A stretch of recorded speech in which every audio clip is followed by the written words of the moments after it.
معاده قفكو هدي آنو إلهي سفي عنو قحدنين ما حصوصته إنسان كنا وحا عاددي سكمده نمعدا مركو ويا أبو قرطاه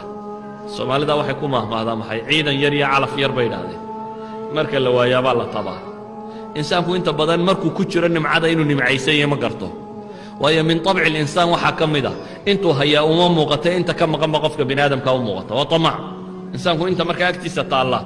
وإلا يرت waxa warwarkiisa hamigiisa ku jira waa inta maqan iyo sidoo xasilin laha laakiin intan taala maalintu waayabu gartaa inuu shalay tooshow sidii lagu jiray wanaag bay ahayd uu yiraahdaa shalay sidii aad ahayd wanaag bay ahayd insaankuna ma badhargade laakiin insaanka mu'minka ah wuxuu gartaa waxa ilaahay nimcaysiye subhanahu wa ta'ala wuxuu gartaa sida uu nimcaysay yani nimcooyinka ilaahay ku siiyay hadaad garato maxaa u yar yani ayu shay aad soo qabato meel kale hadaanad ka fakirin haddii ilaahay ku yidhaahdo ishaada waa lagu siiyaa adigu ilaasho oo nadiifso maad kari karteen ishaada nadiifso haddii lagu yidhaahdo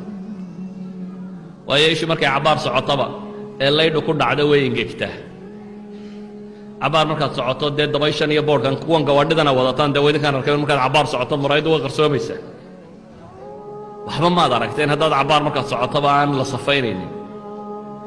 ilaahay adigu involuntary la adiga ogeyn buu kugu tala galay cabaar markaad iska yar socotay ishu meel haddaad yar eegteen dhulku xanuunaanba bidbid baad ka siinaysaa waa webaris rabbaaniya waa kuwii gaadhiga caynkanaad ku lahayd oo kale rabbaaniyo adigu aanad la soconin ilaahay baa subxaanahu wa tacaala kuu nadiifinaya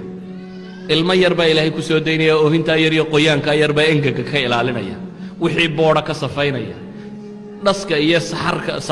maxaanku idhahdaa saxarka iyo ciidda iyo waxaa kaaga duulo oo dhan marka ish ka gasho ama waad yara marmaraysa ama laba jeer markaad sidaa tidhaahdo ayaad odhanaysaa ishii baa liqday ishaadu maalin walba hadday wax liqayso imse sannadood bay kaaga buuxsami lahayd baad u malaynaysaa tanag xashiishkan yar haddii aad ku riddo warqad yar markaad maalin walba ku riddo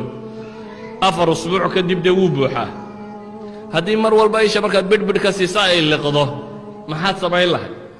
godkan yare isha ka dambeeya dee nin waliba markuu 3 sano 4 sano wado ayuu odhan lahaa way iga buuxsantay meeshii xashiishka lagu guri jiray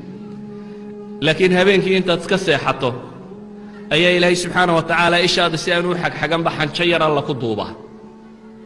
dabeetana habeenkii markaad gamaada unba halkan alla ka soo tuuraan subaxuun baad tidhaa xabajadaan iska maydhaya ma ogid wixii xashiish meeshaada ku jiroo dhan inta ilaahay kuu soo safeeyeen haddana halkan la soo dhigay oo laga soo saaray maantii oo dhan waad ku sii guraysay habeenkii markaad jiibsatayna ilaahay uu soo celiya halkan bay timi ayar baad subaxii iska maydha adigoo leh xabajadaan iska maydhaya yani waxa ilaahay nimco ku siiyey subxaanahu wa tacaala waxay idhahdaan caafimaadku